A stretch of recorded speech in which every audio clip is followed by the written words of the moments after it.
Hey Jake, where are you gonna get cars from?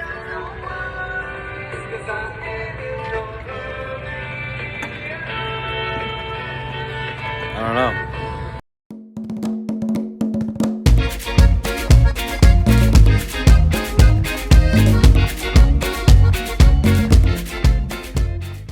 Good morning, good afternoon, good evening, my friends, my followers, my subscribers, my family, whoever's watching this. It has been a minute since I've made a video. In fact, I've been slacking on the media train. But what you'll see today is what happened in the meantime is we got pretty much everything done. If you hear CoComelon in the background, it's because my daughter's obsessed. And now she's carrying around. Show the camera. Show it. She's carrying around her CoComelon briefcase.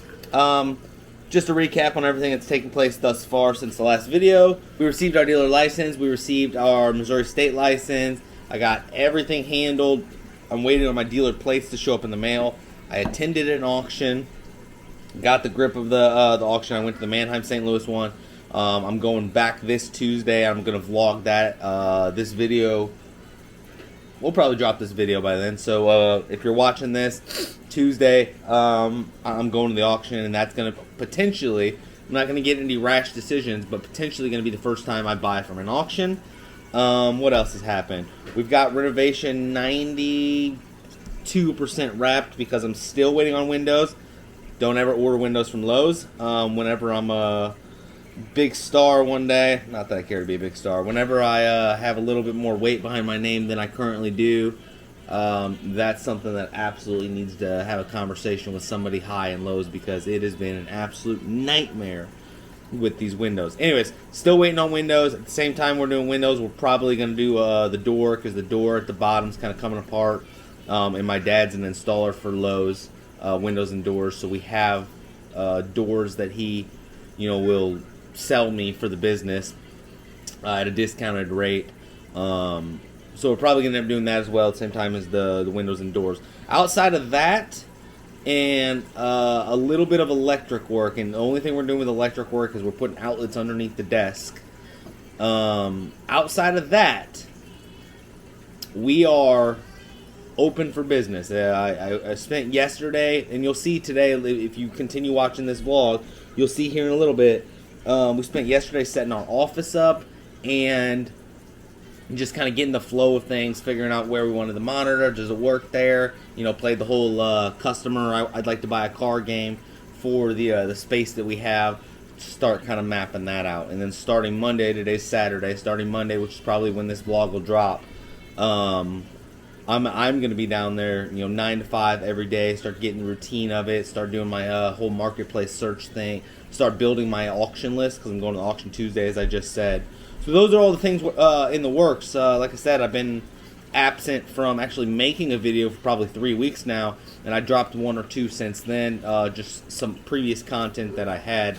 To be frank, the channel hasn't grown. Not that I expect it to grow overnight, I don't, but it hasn't grown to the point that I expected, I guess. And what I mean by that is I've got like 900 friends on Facebook. Chelsea's got 500-600 friends on Facebook. Chelsea's got, what do you got, like 4,000 or 5,000 subscribers on or not followers on Instagram?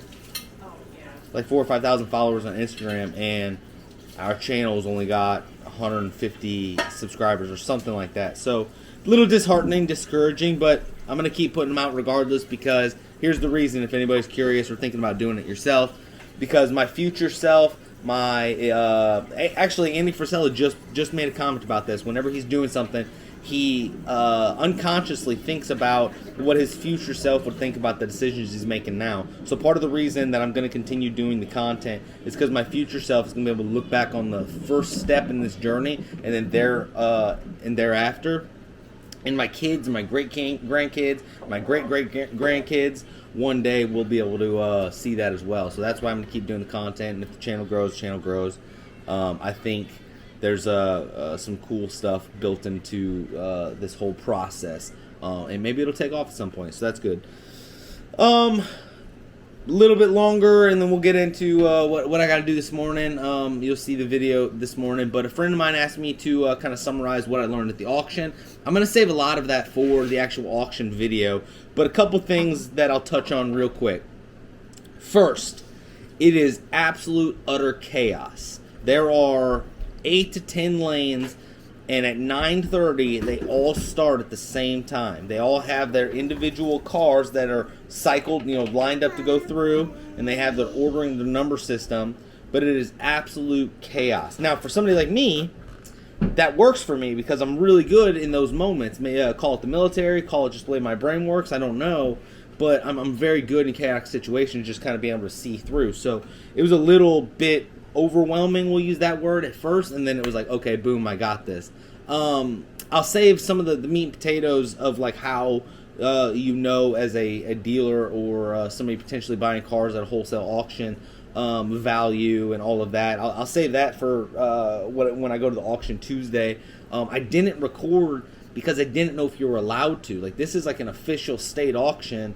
It's a pretty big deal. I think they rolled 800 cars through. And the clip you seen this morning, actually, at the beginning of this video before kind of the title came through, was a joke that I posted because everybody kept asking me where I was going to get cars. Like, that whole parking lot was full of cars that were for sale. I mean, they didn't have any of the newest Corvettes, but they had newer Corvettes.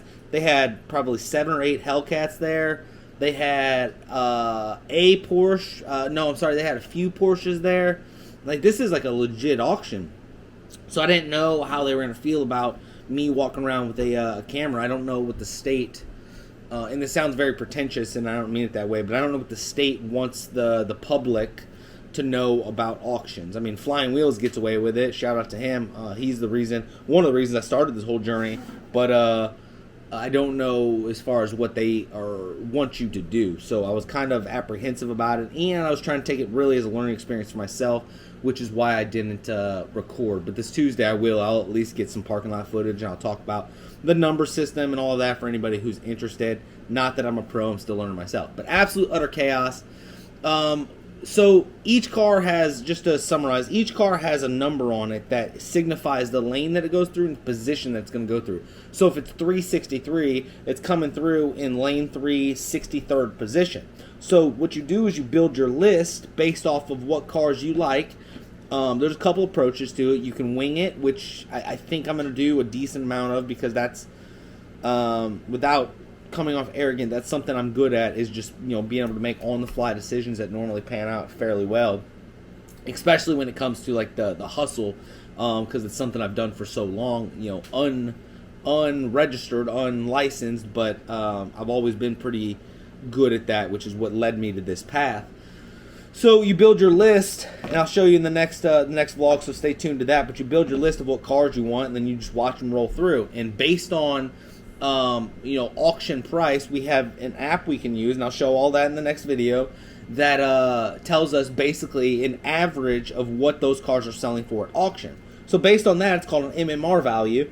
Based on that, you can make your decision of, okay, it's built into the system, without getting too deep into the weeds, that the closer you stay to the MMR value, the more chance at profit you have. If you buy exactly what the MMR value is, there's always, just on its rudimentary level, without making it overcomplicated, because some people have a tendency to do this, the MMR value, if you buy it at the MMR value, which is the auction wholesale average cost, there's money to be made, because if the MMR value goes up, the retail value has to go up. It has to. That's the way it works. So if people are spending $1,500 more than MMR value, the retail value is always going to be, we'll just say, $1,500 more. I don't know if it works out directly that way, but that's how it works. So, kind of back to the old saying of something's only worth what somebody's willing to pay, that's kind of what the MMR value is. The MMR value is based around what dealers are willing to pay,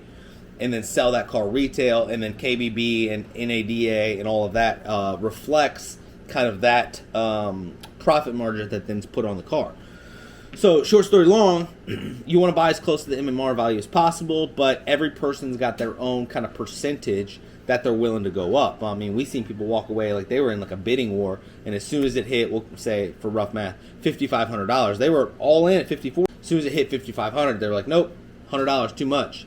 And I don't know their strategy. I know kind of my own strategy, and depending on the car, you know, I would go above MMR value, but that's their own prerogative. They've been doing it a lot longer. Anyways, so that's that. Chaotic, you know, how you want to buy the vehicle.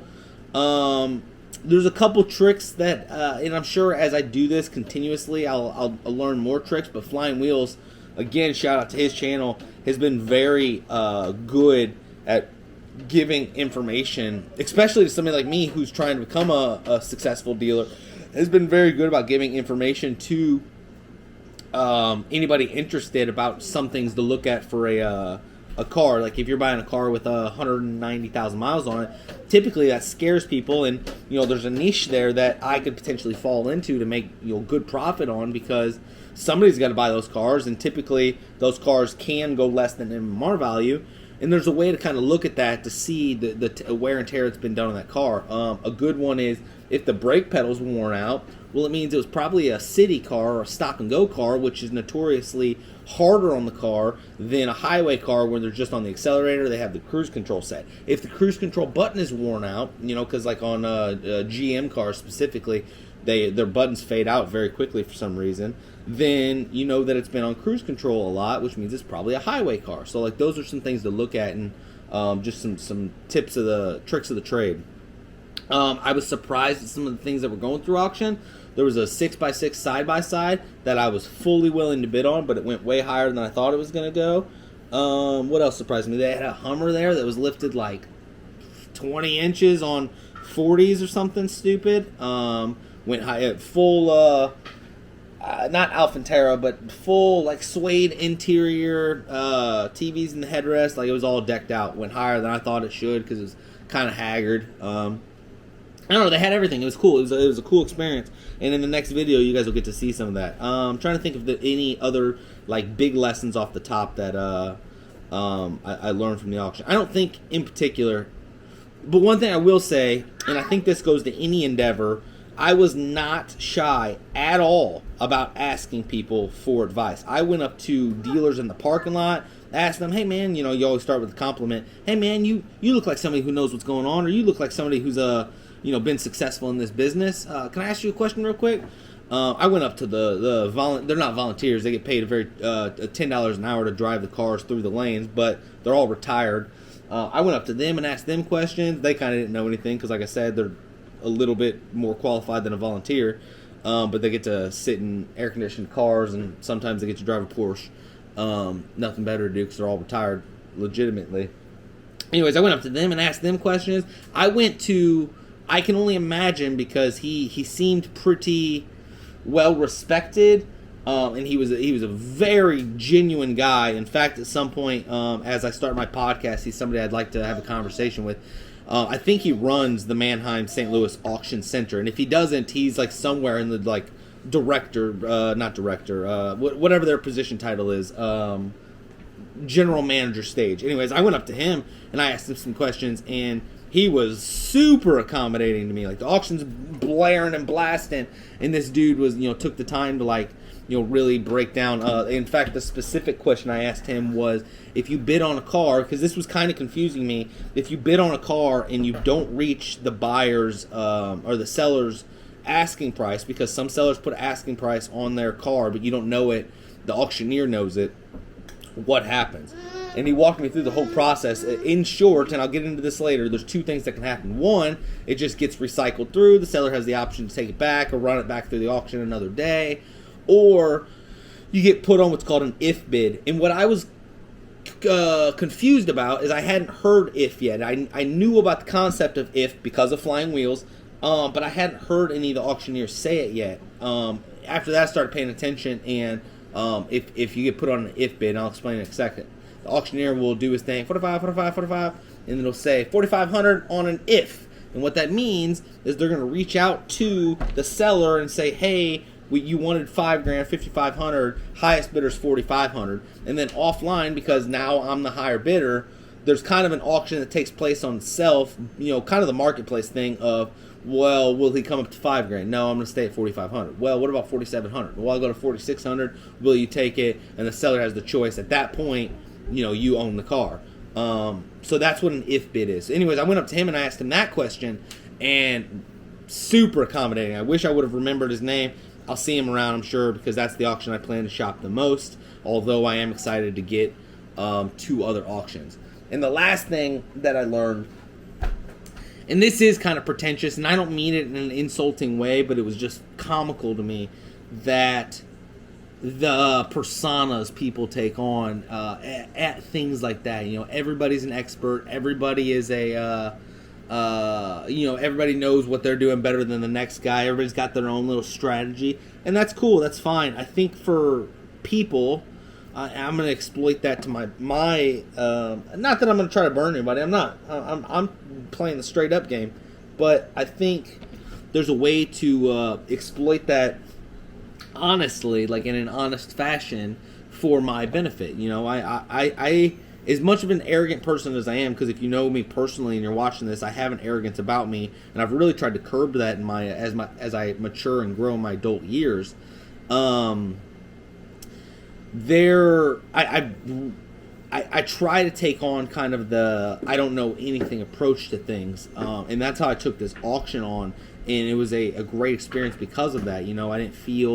I didn't feel like I had a reputation, if you will, to live up to, or a certain persona I had to be in, and that's how I'm gonna approach this whole thing. I don't know anything.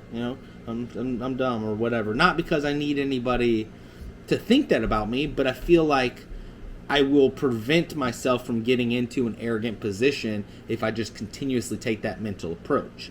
Yeah, so that's the wrap-up of kind of the auction.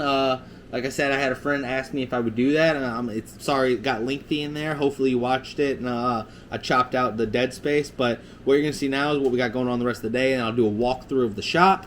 And then the next video, make sure to tune into that if you're watching this, is going to be the auction video. It's going to be all of the things I kind of just talked about, and I'll show you in person while I'm also shopping for cars. So thanks for riding, and we'll see you in a second. All right, we're here at the shop. If you follow me on Instagram, you would have got a sneak peek of this, but here's going to be the unveiling of the shop currently. Mind you, I still got to replace the windows. I alluded to that earlier, but here we go. So that's what I was doing with all those license plates. This wasn't the original plan, but stoked how it came out. I got my business licenses on the wall. I got some decor up. These windows have to get replaced. Decor. We hung the TV. We've got our desk set up with the chairs. We're here. We're going to do electric today. We're putting outlets under the desk and running a dedicated outlet for the refrigerator. This will be the coffee station. I'm waiting on baskets for like chips and cookies. We'll have like some disposable cups or something up there. I got the shelves up. I don't know if this has been shown in a vlog yet for anybody who doesn't follow us on the media platforms, but check this out. Changes colors. Yeah, desk is set up, printer. Desk is a mess because I'm waiting on a filing cabinet. But desk, this is the general idea. I'm also waiting on a mount over here for that to swivel out. At some point we'll have like a bar table here and a bar table here, but those are the stools. Oh, let me show you the bathroom. Bathroom's nothing crazy. We just paint epoxied the floor, trimmed it out, painted the cabinet. We got to hang a mirror. Nothing crazy, but definitely an improvement from what it was. I still have some outlet covers and some switch covers I've got to put in. Oh, you guys haven't seen the hardwood. I don't know where I left off vlogging, but the hardwood floor is done. Business license. Garage is a mess. I'm still waiting on renovation to be done, but we got the shelves in the middle that's going to separate because I'm going to keep my woodworking tools there for a minute. Shelves back there. I got my tools. This will be kind of a counter that keeps air fresheners and stuff. That security system's not going to stay plugged into that TV. It's just there so we can monitor it right now. Cabinet for like cleaning supplies, stuff like that. Yep, and then once renovation's wrapped, we'll get all this stuff, all this wood wrapped out of here, all this stuff out of here, and it'll just be for cars and detailing and all of that.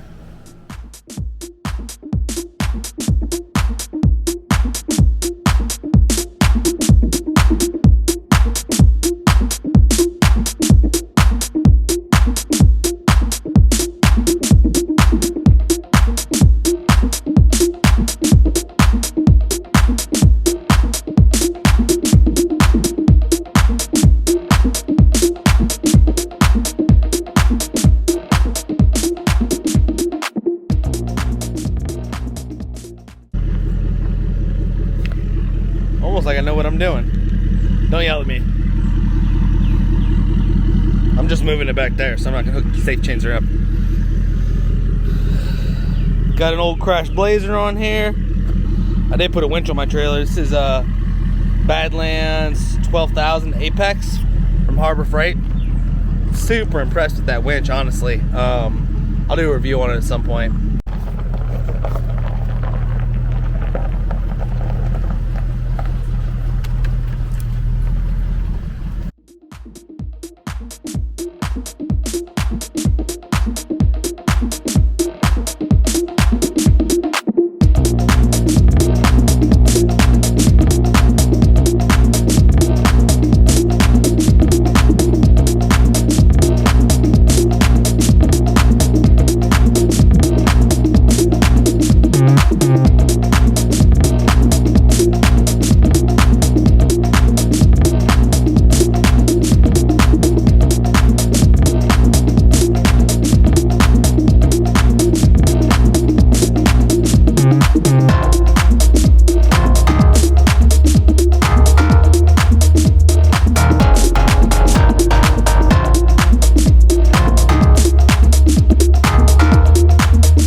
Decent amount of work done today. We've got some work done in the shop.